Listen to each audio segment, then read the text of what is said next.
کہ نبی کریم صلی اللہ علیہ وسلم رمضان کے اس عشرے میں اعتکاف کیا کرتے جو مہینے کے بیچ میں پڑتا ہے۔ 20 راتوں کے گزر جانے کے بعد جب 21ویں تاریخ کی رات آتی تو شام کو آپ صلی اللہ علیہ وسلم گھر واپس آ جاتے۔ جو لوگ آپ کے ساتھ اعتکاف میں ہوتے وہ بھی اپنے گھروں میں واپس آ جاتے۔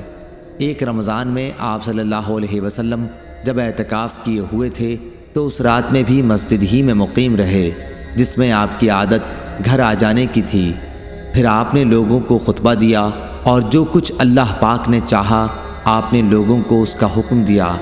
پھر فرمایا کہ میں اس دوسرے عشرے میں اعتکاف کیا کرتا تھا، لیکن اب مجھ پر یہ ظاہر ہوا ہے کہ اب اس آخری عشرے میں مجھے اعتکاف کرنا چاہیے، اس لیے جس نے میرے ساتھ اعتکاف کیا ہے وہ اپنے معتکف ہی میں ٹھہرا رہے۔ اور مجھے یہ رات شب قدر دکھائی گئی لیکن پھر بھلوا دی گئی، اس لیے تم لوگ اسے آخری عشرے کی طاق راتوں میں تلاش کرو۔ میں نے خواب میں اپنے کو دیکھا کہ اس رات کیچڑ میں سجدہ کر رہا ہوں، پھر اس رات آسمان پر ابر ہوا اور بارش برسی۔